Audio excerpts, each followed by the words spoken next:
محمد أشرف الأعراب والعجم، محمد خير من يمشي على قدمه، محمد بسيط المعروف جامعه، محمد صاحب الإحسان والكرم، محمد تاج رشد الأنفاق، صلوا على الحبيب، محمد صادق الأقوال والكلم، محمد ثابت الميثاق حافظه.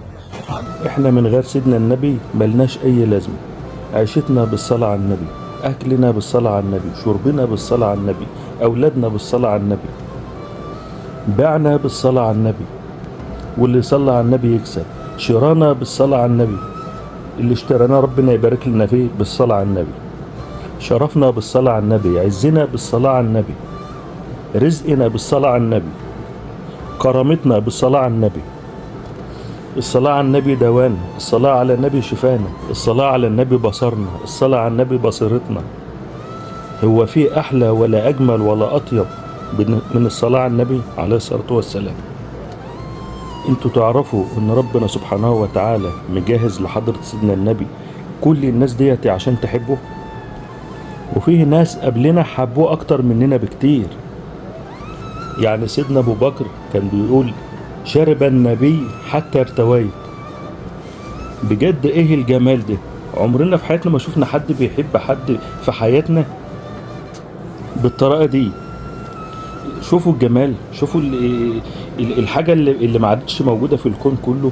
سيدنا النبي يشرب يرتوي سيدنا أبو بكر، سيدنا النبي يمرض يتعب سيدنا أبو بكر، سيدنا النبي يشفى يقوم سيدنا أبو بكر من التعب، سيدنا النبي يشبع سيدنا أبو بكر يشبع. شايفين العطاء الإلهي للذات المحمدية؟ شايفين الجمال؟ شايفين الروعة؟ لما ربنا يدي لحد هبة من عنده، لما ربنا يوقف لك صديق بيحبك ومخلص ليك لدرجة ان هو بيحس بكل حاجة انت بتحسها.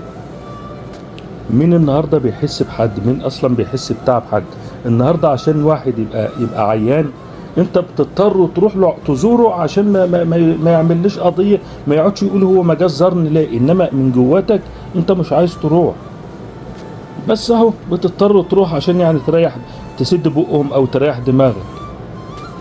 النهارده طول النهار الشباب يكتبوا ويتكلموا، يقول لك غدر الصحاب وصاحب اللي ما بقاش عليه صاحب ايه وغدر صديق ايه. هو انتوا اصلا صداقتكم مبنيه على ايه؟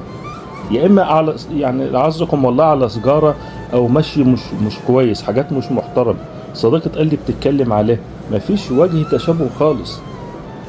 فكل حاجه حرام انتوا عملتوها سوا انت والصديق ده، فانت منتظر ايه منه؟ انتوا بتعملوا حرام فهتجنوا ايه غير الحرام؟ ما علينا. فعشان كده سيدنا النبي قال لنا نعلم ابنائنا نعلم اولادنا على 3 حاجات. ايه هما ال3؟ حب نبيكم عليه الصلاة والسلام، وحب القرآن، وحب آل بيته. وخلي بالك قال أدبوا أولادكم، أدبوا أولادكم ل3، ما قالش علمهم، عشان التأديب غير التعليم.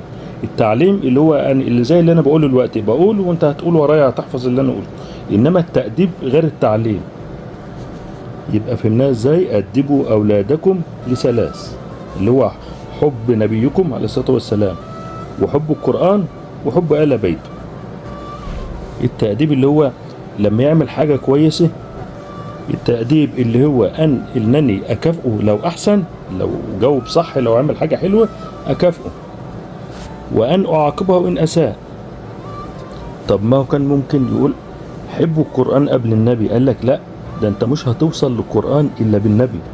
فلازم تربي ابنك على حب سيدنا النبي أول. بمعنى لما سيدنا جبريل، لما ربنا سبحانه وتعالى نزل القرآن، سيدنا جبريل جاب لنا المصحف وقال لنا اقرأوه قد جاءكم من الله نور وكتاب، نور وكتاب. يبقى اللي قرأ الكتاب ده من غير النور يبقى عامل بالظبط زي اللي فتح حاجة بيقرأها والنور مطفي، مش هيفهم حاجة ولا هيشوف حاجة.